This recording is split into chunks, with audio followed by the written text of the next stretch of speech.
다같이 사도신경으로 신앙 고백 드리겠습니다. 전능하사 천지를 만드신 하나님 아버지를 내가 믿사오며 그 외아들 우리 주 예수 그리스도를 믿사오니 이는 성령으로 잉태하사 동정녀 마리아에게 나시고 본디오 빌라도에게 고난을 받으사 십자가에 못 박혀 죽으시고 장사한 지 사흘 만에 죽은 자 가운데서 다시 살아나시며 하늘에 오르사 전능하신 하나님 우편에 앉아 계시다가 저리로서 산자와 죽은 자를 심판하러 오시리라.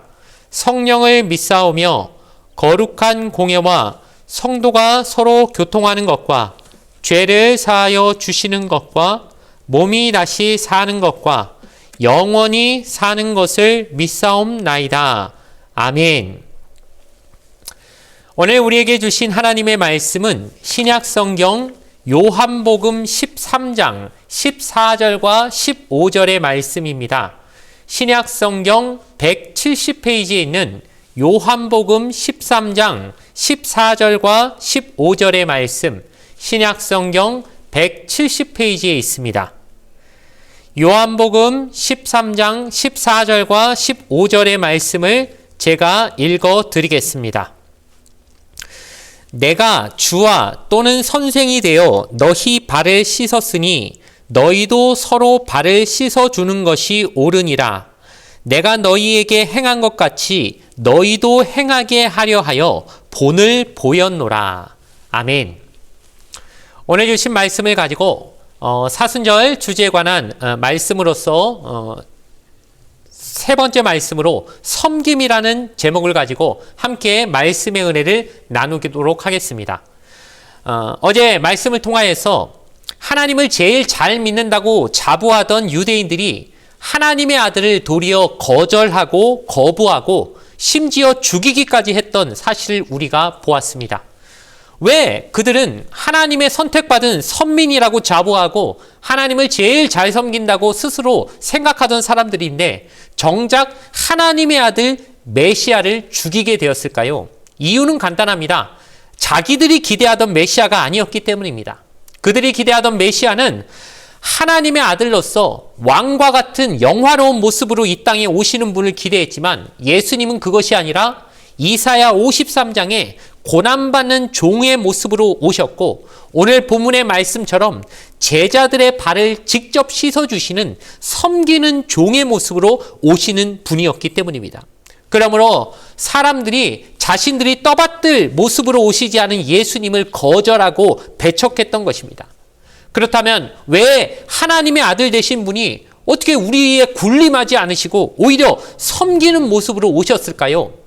그건 역시 간단히 생각해 보면 우리가 하나님을 섬겨야 되는데 우리가 섬기는 모습을 보이지 않고 우리가 하나님의 아들처럼 서로를 사랑하고 서로에게 이렇게 섬기는 종의 모습을 서로 가져야 될 것인데 우리는 매일 섬김받기만 원하는 교만한 모습을 가지고 있으니 정작 하나님의 아들이 우리를 섬기러 오시고 우리를 대신하여 십자가를 지시기까지 했다고 밖에는 말할 수 없는 것입니다. 오늘 우리 본문의 말씀을 통해 섬김의 본을 보여주신 예수님의 모습을 살펴보면서 우리는 어떻게 이 사순절을 통해 그 예수님의 모습을 닮아가고 섬김의 모습을 배울 수 있을지 한번 곰곰이 살펴보는 시간 되기를 주님의 이름으로 간절히 소원을 드리겠습니다. 첫 번째로 생각해 볼 것은 우리가 작은 예수가 되어야 할 것이라는 것입니다. 예수님은 제자들을 가르치실 때 말로 가르치신 것이 아니라 삶으로 직접 모범을 보여주시는 방법으로 가르치셨습니다. 그분은 주와 선생이 되신 분이셨지만 제자들의 발을 직접 씻기시는 것을 통해서 제자들에게 이게 바로 그리스도를 닮은 모습이다라는 것을 삶으로 보여주신 것입니다. 그냥 말로써 서로 섬겨라, 사랑해라, 이거 얼마나 쉽겠습니까? 그러나 그것이 아니라 직접 그 사막에 샌들 신고 살아가는 문화이기 때문에 그 당시 사람들의 발은 굉장히 지저분하고 냄새나는 것이었을 겁니다.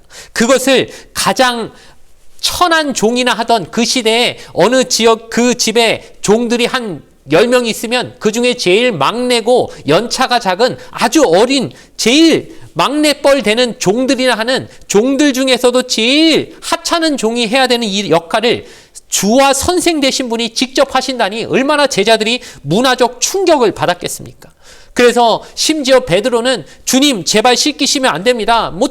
주님 앞에 내 발 못 맡기겠습니다 할 정도로 완강히 거부했음에도 예수님은 내가 세상에 온 목적이 바로 너희를 섬기려고 이 땅에 온 것이다 라고 그렇게 말씀하시면서 어거지로 그 베드로의 발을 씻기시기까지 말로 하신 게 아니라 행동으로 섬김의 모범을 보여주셨다는 것입니다. 여러분, 어떤 사람이 진짜 그 행동을 할 때 저 사람이 마음으로 진심으로 하는 것인지 형식적으로 그냥 깔짝깔짝 흉내만 내는 것인지 우리가 알려면요, 간단합니다. 그 사람 태도를 보면 압니다. 이게 생색내려고 보여주려고 뭐 하는 식으로 하는 거는 상대방의 마음에 감동을 주지도 않고 도리어 상처만 주는 그런 섬김이 될 수도 있습니다. 그러나 예수님은 그렇게 흉내만 내지 않으셨습니다. 오늘 본문의 말씀을 자세히 보면 예수님은 자신의 겉옷을 벗고 허리에 수건을 두르시고 직접 무릎을 꿇고 제자들의 발을 하나하나씩 뽀드득 닦아주실 정도로 누구 눈치 봐서 하는 행동이 아니라 스스로 낮아지셔서 그 제자들에게 섬김의 모범을 보여주셨다는 것입니다. 그렇기 때문에 우리 기독교 정신의 핵심은 무엇입니까? 남을 섬기는 것입니다. 그런데 섬긴다는 게 남보다 지위가 낮고 그 사람보다 뭐 가진 게 없고 배운 게 적어서 그냥 굴종하는 섬김이 아닙니다. 그보다 훨씬 더 많이 배우고 힘도 강하고 지위도 높지만 누가 섬기라고 해서 섬기는 게 아니라 내 스스로 주님이 보여준 모습을 닮아가기 위해 스스로 낮아지는 섬김이 바로 기독교 정신의 핵심인 것입니다. 그렇다면 왜 섬기라고 하실까요? 성경은 섬기는 자에게 하나님이 주시는 축복이 있다고 우리에게 가르쳐 주는 것입니다. 이보다 앞에 있는 요한복음 12장 26절에 주님은 이렇게 말씀하십니다. 사람이 나를 섬기려면 나를 따르라. 나 있는 곳에 나를 섬기는 자도 거기 있으리니 사람이 나를 섬기면 내 아버지께서 그를 귀히 여기시리라. 여러분, 얼마나 놀라운 진리입니까? 섬겨야 하나님도 그 사람을 귀하게 여겨주신다고 합니다. 내가 높아지려고 스스로 높아지려고 해봐야 어디까지 높아지겠습니까? 하나님이 나를 높여주셔야 진짜 높아지지 않겠습니까? 근데 아무나 높여주시는 게 아니라 섬기는 자를 하나님이 높여주신다니까 바로 우리의 신앙의 우리 삶의 진짜 핵심적인 비밀이 여기 숨어 있는 것 아니겠습니까? 주님이 그걸 가르쳐주고 싶으셔서 이 섬김의 비밀을 가르쳐주고 싶으셔서 제자들에게 직접 말이 아니라 행동으로 보여주신 것입니다. 섬겨야 높아진다. 섬겨야 존귀한 존재가 된다. 하나님이 그를 높여주실 것이다. 우리가 스스로 높이는 게 아니라 하나님께 높임받는 그 비밀을 깨닫게 되는 여러분 되기를 주님의 이름으로 간절히 부탁을 드리겠습니다. 예수님이 최초에 보이신 기적에도 가나의 혼인잔치에서도 이 비밀이 숨어 있지 않겠습니까? 예수님이 그 물을 포도주로 변화시키셨을 때 아무도 그 비밀을 보지 못했지만 누구만 깨달았다고 성경이 증언하고 있습니까? 바로 물 떠온 하인들만 알았다고 합니다. 왜냐? 그들은 직접 몸으로 섬김을 보였기 때문에 그 사람들에게만 이 놀라운 영적인 비밀, 신앙의 비밀을 깨닫는 은혜를 주셨다는 것이죠. 그러니 여러분, 우리가 왜 하나님 나라 안에서 서로 섬기는 자가 되려고 노력해야 되겠습니까? 바로 그 사람들에게만 하나님이 주시는 놀라운 비밀이 숨어져 있기 때문입니다. 그 비밀을 모두 다 얻게 되시는 여러분 되길 주님의 이름으로 간절히 소원을 드리겠습니다. 두 번째로 우리가 섬김에 있어서 꼭 기억해야 될 것은 낙심하면 안 된다는 것입니다. 여러분, 남을 섬기는 모습을 가질 때 우리가 그런 마음 사실 안 가지려고 해도 어쩔 수 없이 인간인지라 내 속에서 스멀스멀 올라오는 마음이 하나 있는데 그게 뭐냐면 그래도 누가 좀 알아주면 좋겠다. 솔직히 그런 마음이 없을래야 없을 수 없는 것입니다. 그러니 서로 섬김의 모습을 보이는 사람들을 우리 교회 안에서 보시면 여러분 진짜 간절히 부탁하건대 남이 열심히 봉사하는 모습을 보시면 여러분 말로라도 좀 칭찬해 주시고 격려 좀 많이 해 주시기 바랍니다. 이것은 하나님 나라 안에서 너무 아름다운 모습입니다. 그런데 현실적으로 살펴보면 내가 아무리 칭찬을 기대하면서 누구를 섬기라고 했지라도 그게 마음처럼 안 되고 사람들은 오해하기도 하고 때로는 조금 고깝게 보기도 하기 때문에 참 선한 의도로 한 일도 누군가는 좀 괜히 토를 달고 약간 좀 시험거리가 되는 일들이 교회 안에서 종종 벌어지기도 하는 것입니다. 이와 같은 경우가 대표적으로 어디서 성경에서 나옵니까? 마가복음 14장에 보니까 한 여인이 매우 값진 향유를 예수님께 부어드린 사건이 나오지요.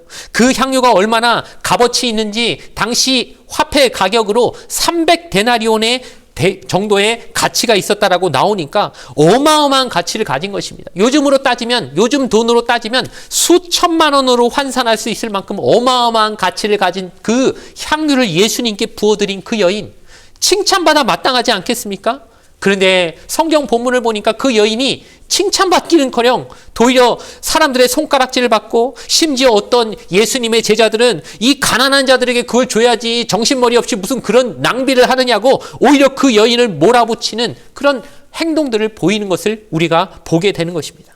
그러니 여러분, 이 얼마나 마음 아픈 일입니까? 이거 누구 보여주려고 물론 한 건 아니지만 그래도 이렇게 섬기고 낮아지는 모습을 보였으면 그래도 좀 칭찬을 해주면 모자랄 망정 오히려 이런 식으로 다른 사람들에게 공격받고 그 행동의 진위가 굉장히 사람들에게 오해를 살 때 우리 마음이 그걸 한 사람이 충분히 낙심할 수 있는 그런 위험성이 있습니다. 그럼에도 불구하고 주님께서 뭐라고 말씀하십니까? 너의 칭찬은 하늘에서 주어질 것이니까 너의 그 기쁨을 빼앗기지 말라라고 우리에게 말씀하고 계시는 것입니다.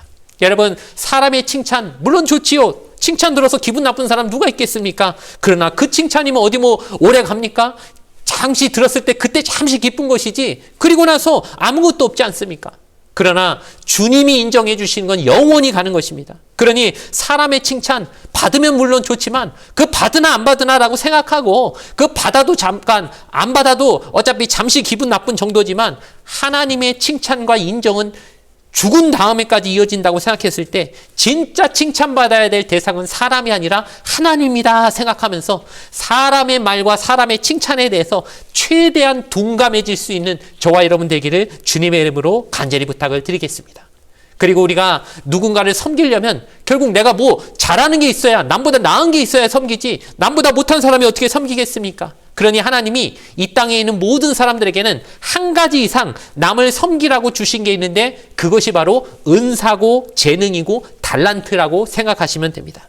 그러니 아이고 나는 도대체 잘하는 게 없는 것 같아 라고 생각하실지 모르겠지만 하나님이 이 땅에 보내실 때 달란트 하나씩 주지 않고 보내신 사람은 없는 줄 압니다. 여러분, 그 비유에도 보면 한 달란트씩은, 최소 한 달란트씩은 종들에게 다 주는 주인처럼 우리에게도 분명히 남을 섬기라고 주시는 은사와 재능이 한 가지 이상은 분명히 있는 것입니다. 근데 그게 도대체 뭔지 난 모르겠습니다. 남을 섬기고 싶은 마음은 굴뚝 같은데 도대체 내 재능이 뭔지 모르겠고 남에게 뭘 해드릴 수 있을지, 우리 성도님들, 내 주변의 이웃들 좀 섬길 수 있으면 기회만 오면 섬기고 싶은데 내 재능이 뭔지 몰라갖고 난 못 섬기겠습니다 하는 분들은 어떻게든 그걸 찾으려고 하나님께 열심히 구해야 됩니다. 그리고 제일 중요한 것은 하나님이 나에게 주신 그 재능은 남을 섬기라고 준 거기 때문에 섬기려고 하다가 혹시나 아유 실수하면 어떡하지? 괜히 남에게 그냥 패기치면 어떡하지? 이런 두려움을 가지지 말고 하나님은 우리에게 분명히 섬기라고 주신 재능이 한 가지 이상 있을 것이기 때문에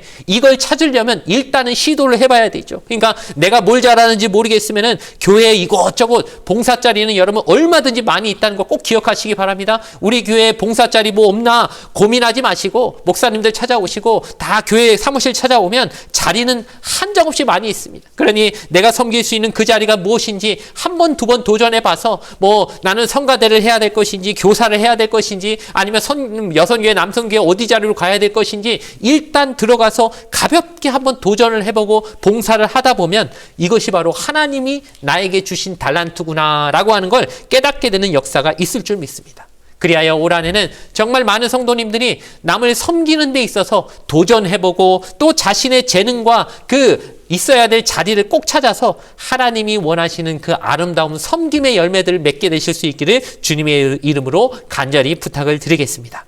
이제 말씀을 마치겠습니다. 여러분, 교회에서 제일 문제 많이 일으키는 사람이 의외로 봉사 많이 하는 사람일 수 있습니다. 왜 그런지 아십니까?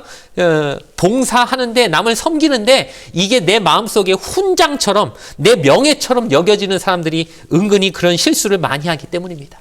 남 섬기라고 하는 게 그냥 남에게 으스대라고 하는 게 아닌데, 나 이 정도로 봉사해요, 나 이 정도로 남 섬겨요, 이게 무슨 뭐 훈장이 아닌데, 사람이 나도 모르게 그게 내 마음속에 훈장이 돼가지고 남들이 나 좀 알아봤으면 좋겠고, 남들이 나 좀 인정해주고 대접해주고 좀 칭찬해주면 좋겠고 하는 그런 욕구가 우리 속에 아직 사실 많이 드러나 있기 때문입니다. 여러분, 뭐 이거 누구 남 얘기가 아니라 사실은 제 얘기이기도 합니다. 목회자가 제일 빠지기 쉬운 함정이 무엇이겠습니까? 남에게 인정받고 남들에게 칭찬받고 싶은 그 욕구가 누구보다 많을 수 있는 것이, 그 함정에 빠지기 쉬운 것이 바로 이 목회자라는 그 모습인 줄 생각하면서 끊임없이 하나님 앞에서 섬김의 보물을 보여주신 그 예수님의 모습 따라 계속해서 낮아지고 섬기는 작은 예수가 되어야지라고 하는 마음을 이번 사순절을 통해 더 많이 가지려고 노력하고 있습니다. 마찬가지로 이 말씀을 듣고 있는 모든 성도님들도 우리 교회 안에서 정말 하나님이 원하시는 기쁨의 도구, 섬김의 도구들이 되어서 하나님 앞에 이 사순절 동안 섬김의 본을 보이신 예수님 조금이라도 더 닮아가기를 원하는 그런 마음을 다 한 가지 이상 실천하고 또 마음속으로 얻게 되시는 여러분 되길 주님의 이름으로 간절히 축원을 드리겠습니다. 잠시 기도 드리겠습니다. 좋으신 아버지 하나님, 감사합니다. 주님은 하나님의 아들이시지만 이 땅에 가장 낮은 아기의 모습으로 오시고 말 구유에 누이실 만큼 철저히 낮아진 모습으로 오셨습니다. 그리고 우리를 섬겨주시고 나중에는 십자가까지 지심으로 우리를 위해 하나도 남김없이 다 섬기고 나눠주신 분이십니다. 우리가 그 예수님을 이 사순절을 통해 닮아가길 원합니다. 작은 예수가 되어지길 원합니다. 그러기 위해서는 남에게 섬김을 통하여서 뭔가 인정받고 칭찬받고 싶은 그 욕구를 이겨내야 될 것인데, 우리 주님도 이 땅에 오셔서 하나도 칭찬 못 받고 그저 십자가에 달려 비참히 돌아가시기까지 우리를 섬기셨던 모습을 기억하며, 때로는 내가 무슨 일을 할 때 남들이 몰라주고 오해하고 또 내가 한 행동에 대해서 제대로 인정받지 못한다 할지라도 주님 바라보며 이 모든 것들 나중에 하나님이 인정해 주시면 되지, 이 마음 가지고 잘 이겨낼 수 있는 우리 성도님들 다 될 수 있게 하여 주시고, 내게 주신 달란트를 통해 누군가를 섬기는 그 기쁨을 반드시 깨닫고 또 누리게 되는 이번 사순절 기간 되게 하여 주시옵소서. 감사드리며 예수님의 이름으로 간절히 기도드리옵나이다. 아멘. 주기도문으로서 예배를 모두 마치겠습니다.